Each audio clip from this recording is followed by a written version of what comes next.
어, 오늘 아버지 날인데 작년 지난해죠. 그 아버지 날이 저한테는 그 상당한 그 의미가 있는 날이었어요. 그래서 이걸 잠깐 말씀드리려고 해요. 작년 아버지 날은 6월 15일이었습니다. 여기서 이제 아버지 날 행사를 교회에서 하고 이제 집에 돌아가서 조금 쉬었다가 3시쯤에서 이제 책상에 앉았어요. 책상에 앉았는데 갑자기 이 왼쪽 가슴이 조여오기 시작하는데 이게 뭐 죽을 것 같아요. 죽을 것 같아서 다시 이제 컴퓨터를 끄고 침대로 와서 누웠거든요. 누우면서 급하니까 제가 이제 같이 사는 사람한테 불러달라 불러달라. 그러고 이제 침대에 누웠어요. 누웠는데 한 10분에서 15분 그 구급차 오기까지가 그냥 뭐 완전히 이게 사람이 이렇게 죽는가 보다.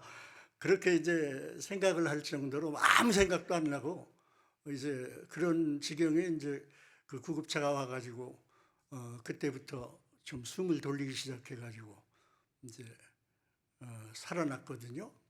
그런데 그때 그 살아날 때 그 이제 병원 의사하고 이제 얘기를 해야 되잖아요.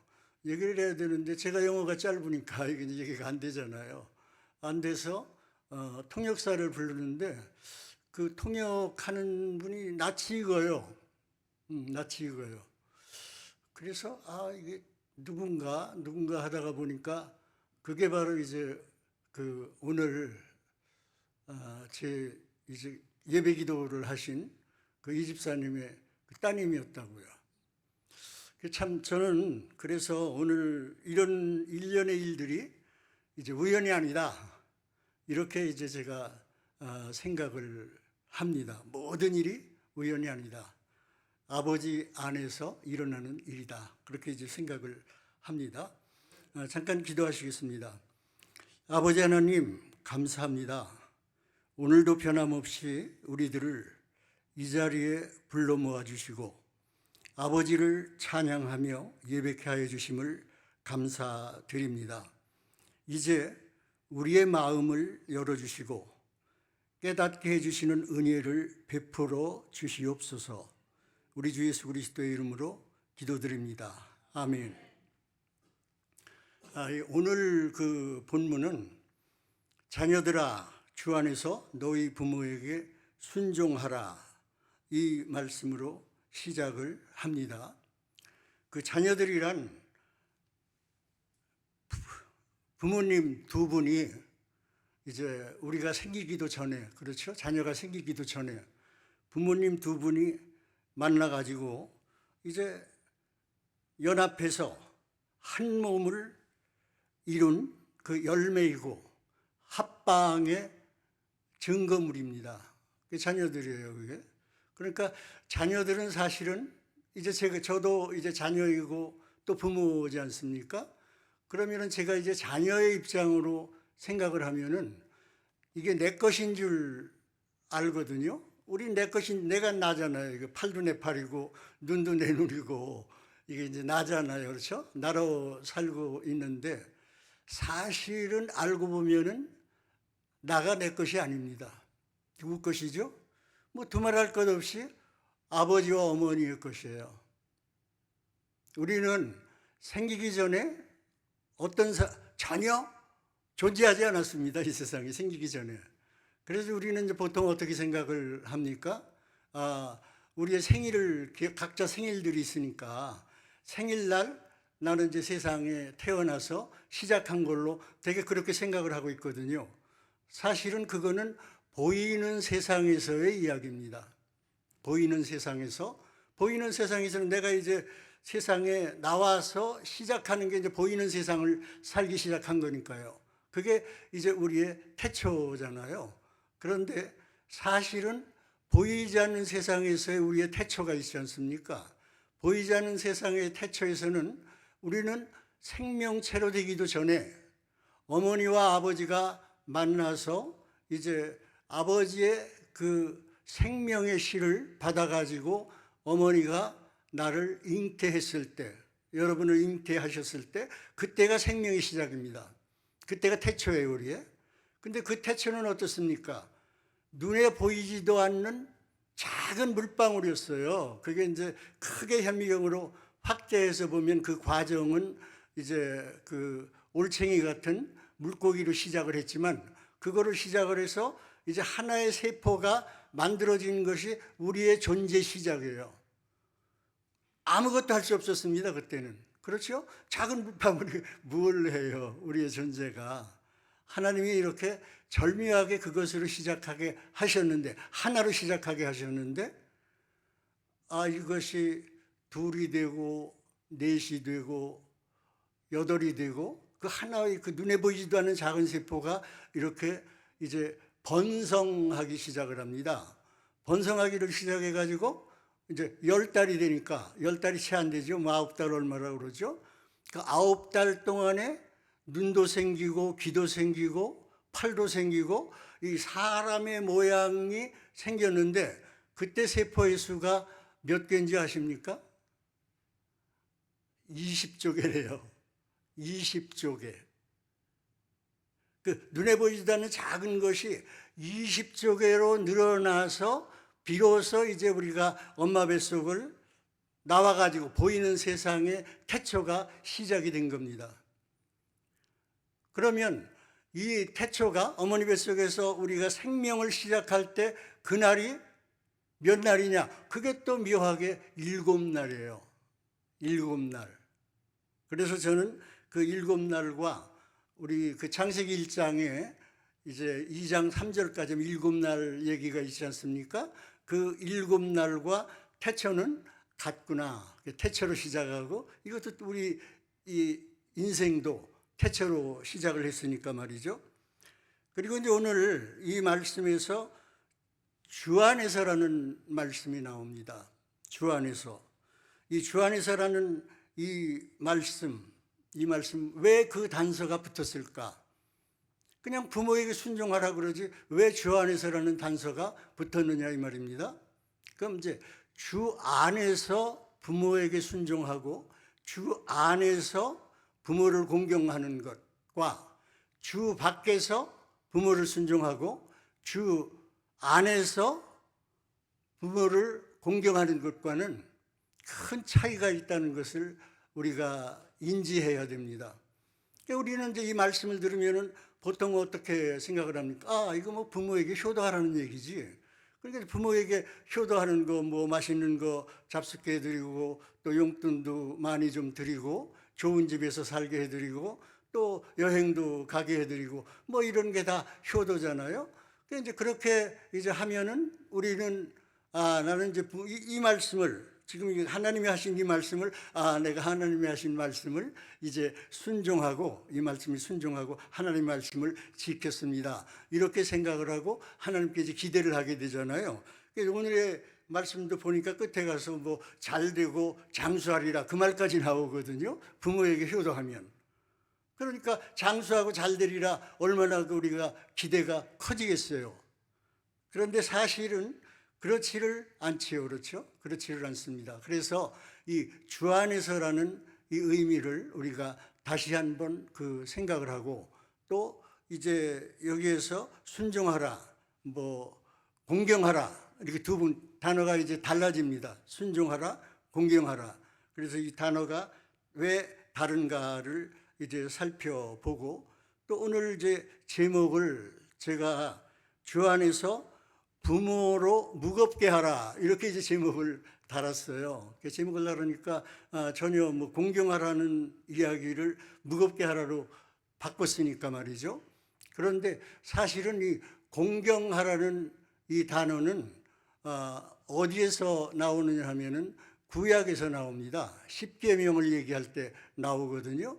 그럼 십계명을 얘기할 때 이제 4계명이 안식일 계명이고 그 안식일 계명 얘기를 한 다음에 5계명에서 이제 이 부모를 공경하라는 말이 나오거든요. 그러면은 이 안식일과 부모를 공경하라는 말과 밀접한 관계가 있다는 것을 우리가 이제 알 수가 있지요. 그러면은 안식은 뭡니까? 그게 주 안에서입니다.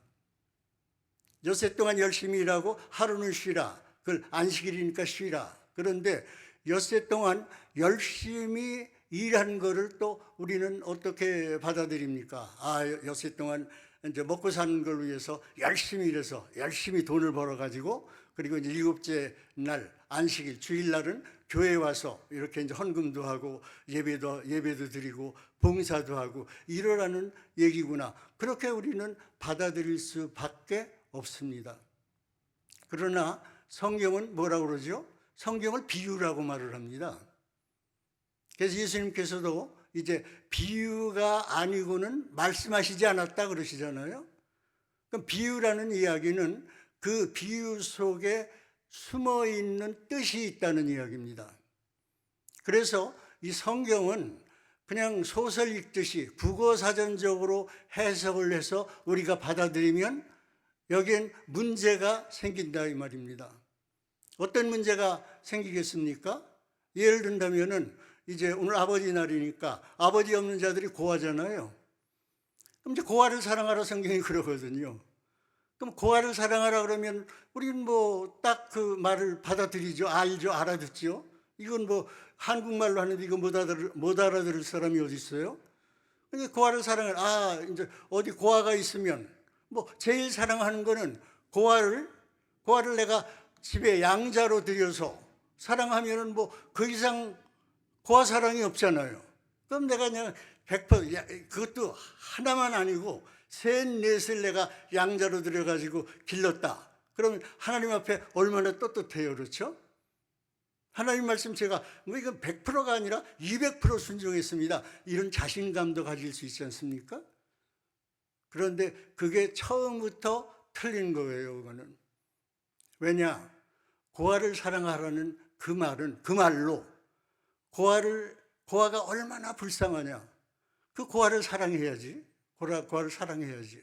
그런데 그 고아의 아버지는 육신의 아버지도 있지만은 우리 믿는 사람들은 성경을 알고 성경을 읽는 사람들은 우리는 아버지가 하늘에 계시잖아요. 하늘에 계신 아버지. 아, 고아를 사랑하라는 말은 바로 우리가 이제 교회 안에 들어와 있으면 교회 밖에 있는 모든 사람들을 뭘로 봅니까? 고아들이에요, 그게 다. 그렇지 않습니까? 하나님 아버지 모르고 아버지가 있는지 없는지도 모르고 그걸 그렇게 사는 게 다 고아들이란 말이에요. 그들을 사랑하라는 이야기입니다. 그들을 사랑하라는 이야기는 뭐예요?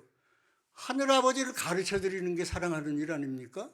그래서 선교가 전도가 그렇게 중요한 것이고 신앙인의 삶 속에서 선교가 전도가 복음을 내 입을 열어서 말하는 그 비중이 없다면 우리가 다시 한번 생각을 해봐야 됩니다. 내가 진짜 아버지 나라의 의미를 알고 있는가? 아버지 나라의 의미는 지금 육신의 아버지도 아버지지만은 우리는 그 육신의 아버지로 우리에게 육신의 아버지를 주신 것은요 하늘 아버지를 알라고 주신 거예요. 그래서 이제 히브리서 11장에 보면은 무슨 말이 나옵니까? 믿음은 바라는 것들의 실상이요. 그러죠? 실상. 보증해 주는 것이라는 말입니다. 그리고 보이지 않는 것들의 증거. 확실하게 알게 해주는 게 증거죠. 보이지 않는 것들의 증거라는 거예요. 이 말은 뭘 이야기를 합니까?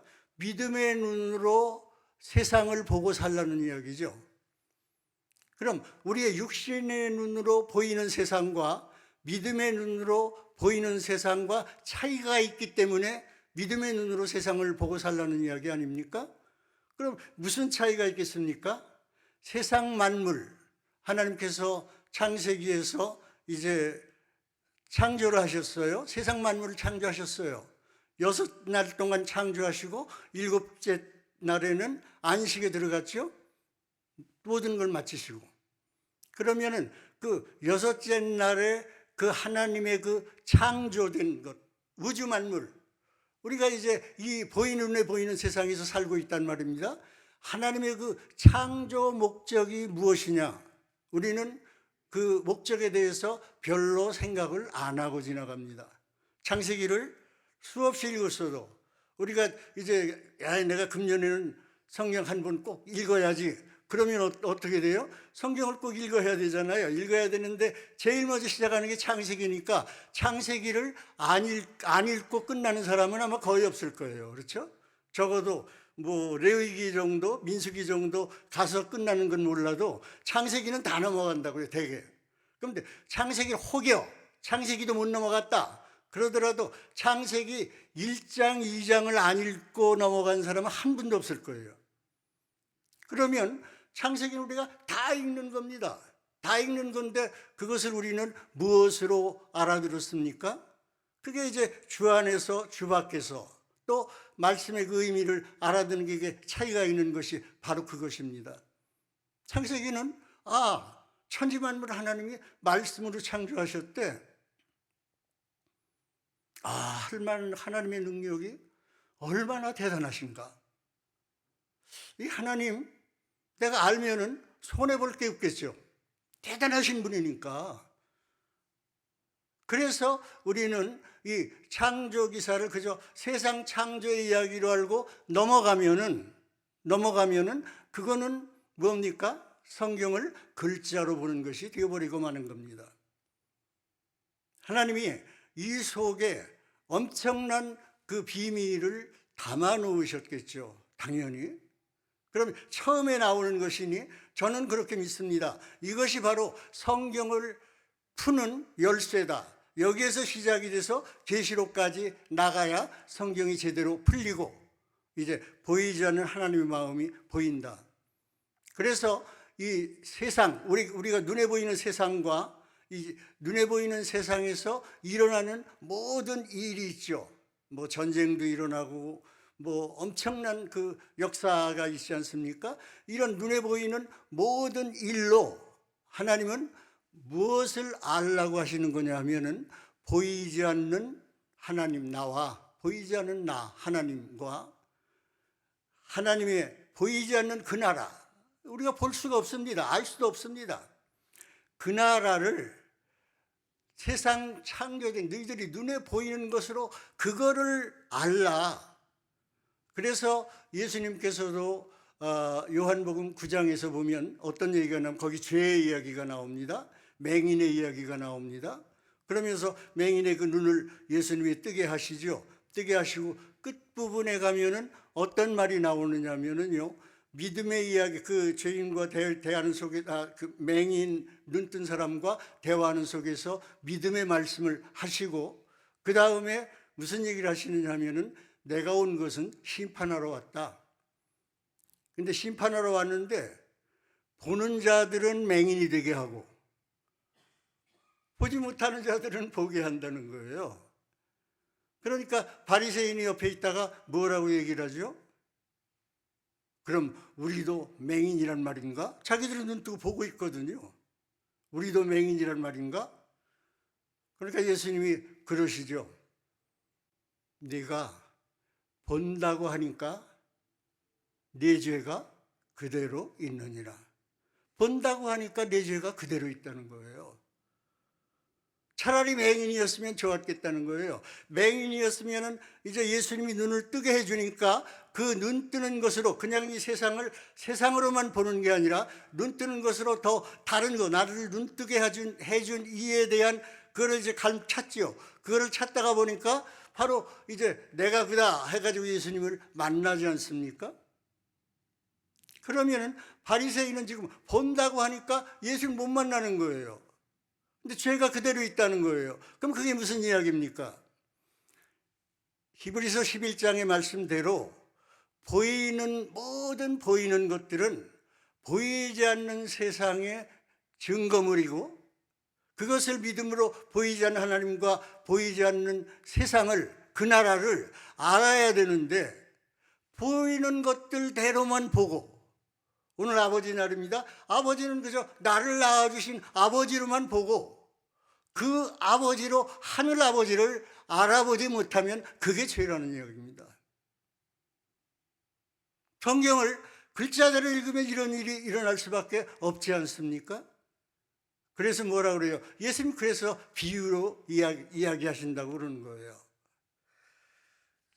그래서 이제 육체의 눈으로 보는 것이 아니라 영의 눈으로 보게 해야 되죠.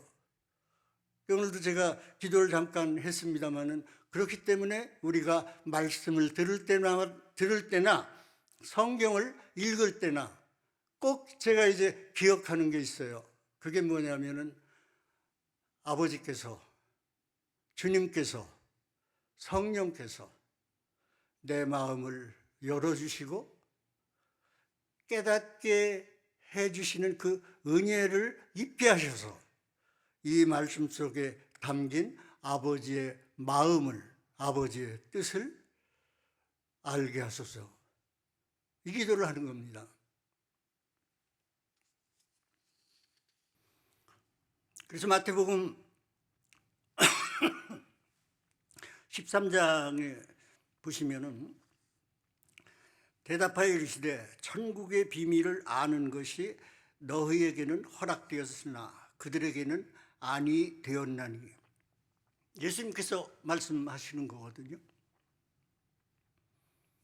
천국은 비밀이죠. 우선 보이질 않으니까. 하나님도 비밀이죠. 보이지를 않으니까.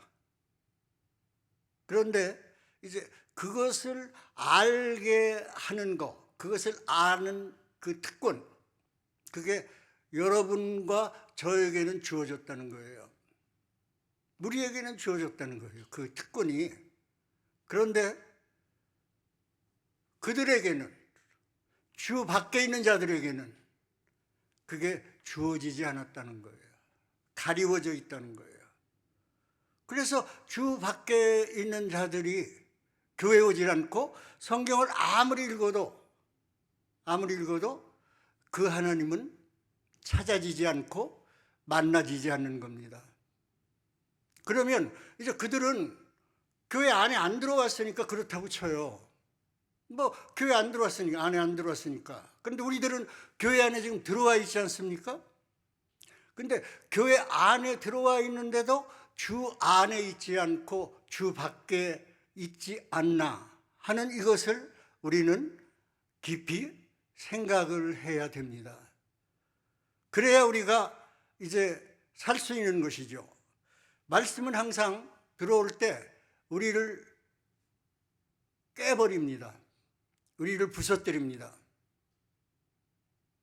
예수님이 베드로에게 베드로의 그 아름다운 그 신앙 고백을 들은 다음에 예수님께서 천국 열쇠 얘기하시고 내 교회를 네 위에다가, 반석 위에다가 세우겠다 말씀하시죠.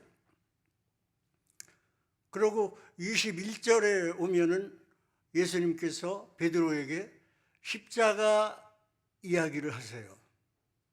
내가 예루살렘에 올라가서 대제사장들과 장로들과 서기관들에게 고난을 당하고, 근데 고난을 당하는 거로 끝나는 게 아니고 죽임을 당하고 사흘 후에 살아날 것이다 말씀하셨죠. 그러니까 얼마나 이 베드로가 놀랬습니까? 아니 주님이 사람이 급하면은요 말씀도 우리가 끝까지 들어야 되는데 연결돼서 이제 들어야 되거든요. 그런데 딱 내가 이제 마음에 닿는 그 말씀만 딱 듣고 양쪽을 놓치면은 이게 큰 실수를 할 때가 많아요. 저는 베드로가 사흘 후에 살아날 것이다라는 말씀은 놓친 걸로 생각을 하고 있거든요. 왜냐면 그 말을 놓치지 않았으면 사흘 후에 살아나시니까 죽는 게 무슨 대수예요, 그렇죠? 사흘 후에 살아나실 텐데 이걸 놓쳤기 때문에 베드로가 뭐라고 그럽니까? 급하죠. 지금 급하게 됐죠. 우리 내 장모님 열병에 걸려서 죽을 뻔했을 때 주님이 살려주셨는데 또 열병 걸리시면은 누가 살려줄 거예요? 오병이의 기적은 어떡하고요? 또 죽은 나사로 살리는 건 어떡하고요? 이런 모든 기적을 행하시는 분이 죽으신다고 하니까 주님 안 됩니다. 안 됩니다. 주님을 사랑하는 것처럼 보이죠. 베드로의 중심은 사랑하는 겁니다. 근데 사랑하는 게 주 안에서 사랑하는 게 아니라 주 밖에서 사랑하는 겁니다. 주 밖에서 사랑할 때는 모든 게 이 세상 보이는 세상을 살아가는데 나에게 유익한 것을 주시는, 해결해 주시는 그런 하나님, 그런 주님, 그런 예수로 사랑을 했던 겁니다. 그러니까 죽으신다니까 이거 큰일 났거든요. 그러니까 안 됩니다. 총알같이 말을 한 거죠. 예수님의 대답이 뭐였습니까? 내가 그래도 마음으로 그렇게 내 마음 중심을 보니까 내가 나를 사랑하는구나, 기특하다, 이렇게 하셨어요. 사탄아, 내 뒤로 물러가라. 소리도 안 지르셨을 것 같아요. 사탄아, 내 뒤로 물러가라. 너는 나를 넘어지게 하는 자로다. 그러고서 끝나신 게 아니라 그 다음 말이 중요합니다. 너는 하나님의 일은 생각하지 아니하고 사람의 일을 생각하는구나. 무슨 이야기입니까? 하나님의 일은 주 안에 들어가야 생각할 수 있는 거예요. 사람의 일은 주 밖에서도 얼마든지 생각할 수 있는 거예요. 그게 사탄이에요. 그러면은 이제 저도 그런 생각을 합니다. 나도 사탄일 때가 얼마나 많겠는가. 그런데 우리는 사탄을 내 안에서 찾질 않고 나의 밖에서 찾습니다. 내 눈에 거슬리는 모든 것들, 내가 판단력은 있으니까, 선악을 판단할 수 있으니까 그 악행하는 모든 것들은 다 사탄. 우리가 싸움에서 흔히 보는 일 아닙니까? 교회의 싸움에서 상대방은 다 사탄이, 서로 사탄이래요. 서로 사탄이 맞습니다. 너도 사탄이고 나도 사탄이야. 그런데 틀리는 게 뭡니까? 너는 사탄이고 나는 괜찮아. 이게 틀리는 거예요. 같은 겁니다. 같은 겁니다. 이 같은 거를 알아야 내가 주 안에 들어갈 수가 있는 겁니다. 내가 또 주 안에 들어가는 것이겠습니까? 주님께서 나의 안에 먼저 찾아오셔서 들어오시는 거죠. 뭐로요? 말씀으로. 말씀으로 찾아오시는 거예요.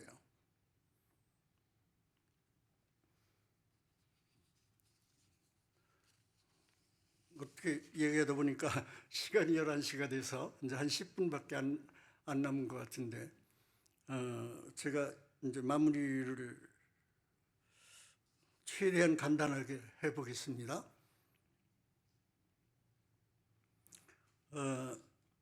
우리는 제가 초두에 말씀드렸으니까 나의 것인 줄, 모든 게 나의 것인 줄 알고 살지만 사실은 나의 것이 아니라 아버지 어머니의 것이었죠. 아버지 어머니의 것이었습니다. 그런데 또 아버지 어머니는 당신들의 아버지 어머니의 것이었습니까? 아니죠. 나의 아버지는 나의 할아버지와 할머니의 것이고, 나의 어머니는 나의 외할아버지와 외할머니의 것이었죠. 그런데 이거를 더 추적해서 올라가면은 누가복음 신약성경 사복음서에 예수님의 족보 얘기가 2번 나옵니다. 마태복음에서 나오고 누가복음에서 나오고. 그런데 마태복음에서는 내리락 족보예요. 누가복음에서 족보는 오리락 족보예요. 그래서 이제 예수님으로부터 시작하는 겁니다. 예수님의 아버지는 이 눈에 보이는 세상의 아버지는 요셉이잖아요. 요셉의 부인은 야곱의 부인은 쭉쭉쭉쭉 올라가다 보면은 이제 진짜 야곱이 나오죠. 사기꾼 야곱. 그 야곱의 의인은 이삭이고, 이삭의 의인은 아브라함이고, 아브라함의 의 또 쭉 올라가다 보면은 셋이 나오고 아담이 나오죠. 근데 거기서 성경이 뭐라고 얘기를 하느냐면은 아담의 의인은 하나님이다 그럽니다. 그 맞지 않아요? 그러면은 나는 우리 어머니 아버지의 것으로 꽉 차 있고 나라는 존재는 없는 거야. 나는 우리 어머니 아버지로 꽉 차 있기 때문에 이 어머니 아버지를 내가 참 섬겨야 돼, 이런 생각을 하고 있었는데, 그게 알고 보니까 그 어머니 아버지가 하나님이었어요. 그러니까 우리는 이 안이 무엇으로 가득 차 있습니까? 하나님으로 가득 차 있는 거예요. 하나님으로. 이걸 우리가 알지 못하는 것뿐이에요. 왜 알지 못합니까? 하나님으로 가득 차 있는 걸 알지 못하는 것은 우리의 생각이 오염되어 있기 때문이에요. 베드로의 생각이 오염되어 있기 때문에 주님, 그런 일이 일어나서는 안 됩니다 말씀드렸다가 사탄이라 소리를 들은 거거든요. 그럼 그 오염된 게 뭐냐?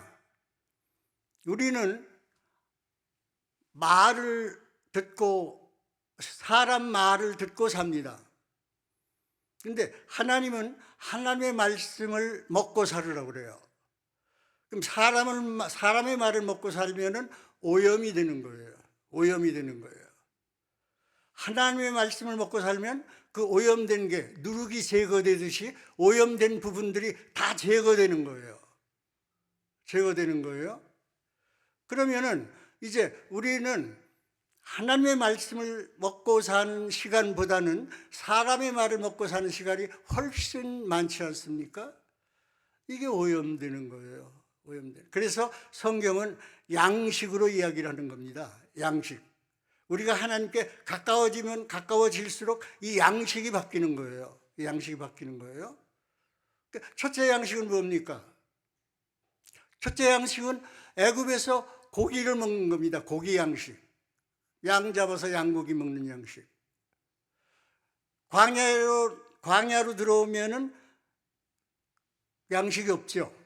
양식이 없으니까 하늘에서 만나가 내려가지고 만나 양식으로 먹게 하거든요. 그런데 그 만나 양식이 언제 그칩니까? 요단 건너가서 가나안에 들어가 가지고 가나안의 소산을 먹을 때, 가나안의 소산을 먹을 때 이 하늘에서 내려오는 만나가 그칩니다. 가나안은 무슨 뭡니까? 가나안은 똑같은 애굽 땅, 광야 땅, 가나안 땅, 이렇게 똑같은 땅은 땅인데 가나안 땅은 하나님이 가라고 하신 땅, 하나님이 주신 땅이란 말이에요. 하나님이 주시는 땅에서 나오는 양식이에요. 그래서 예수님께서도 시험 받으셨을 때 이제 마귀가 그러죠. 야, 너 40일 동안 굶었는데 얼마나 배가 고파. 그 너 하나님의 아들이라며. 그거 이 돌덩어리로 떡이 되게 해가지고 배 채워.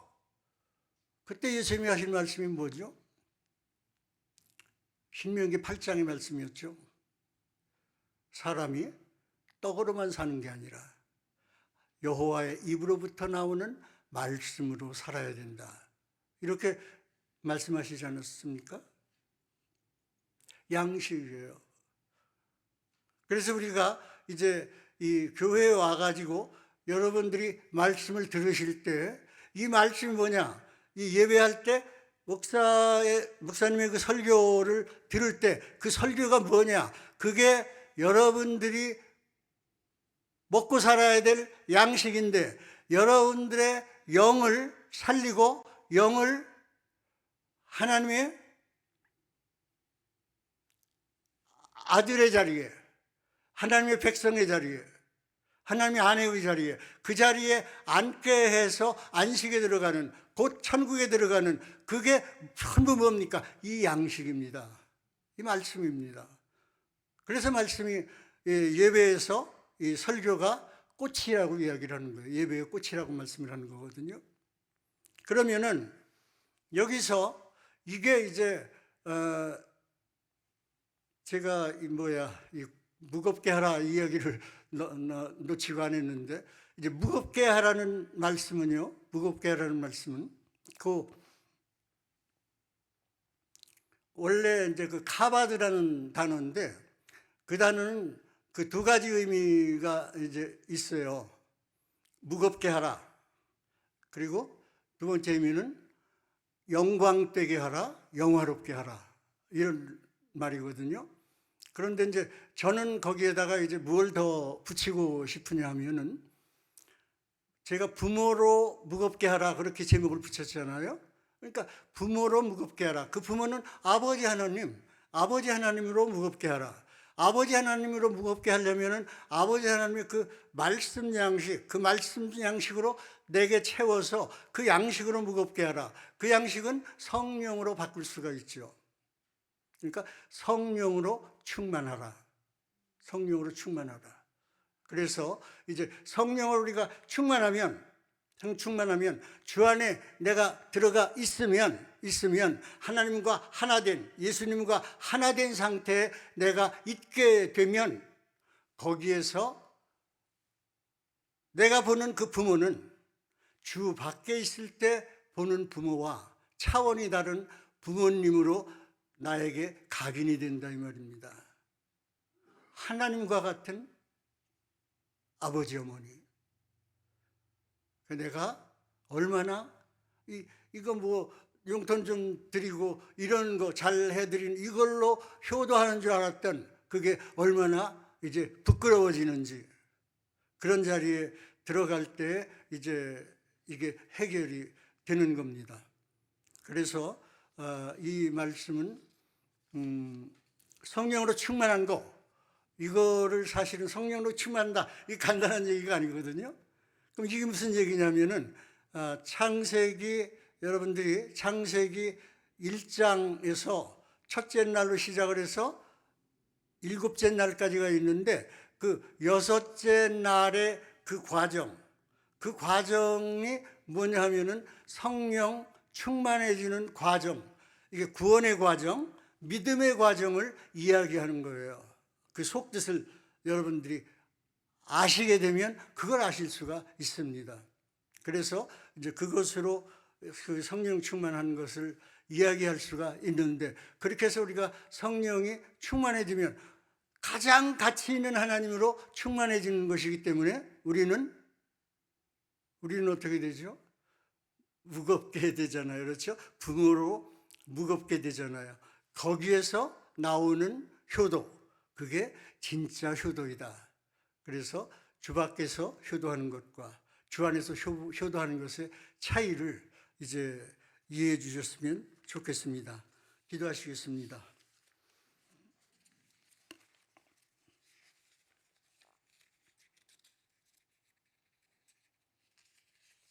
아버지 하나님, 감사합니다. 오늘도 변함없이 우리들에게 주신 아버지의 말씀이 진리의 생명으로 우리 마음 땅 안에 아름답게 심겨지게 하여 주시고 영원한 생명의 새싹으로 돋아나 자라게 하여 주시옵소서. 그 말씀, 그 진리, 그 아들 예수 그리스도로 말미암아 어둠의 죄에서 벗어나 자유를 누리며 살게 하여 주시옵소서.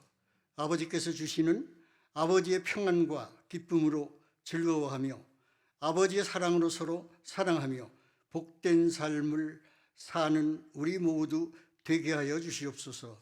우리 주 예수 그리스도의 이름으로 기도드립니다. 아멘.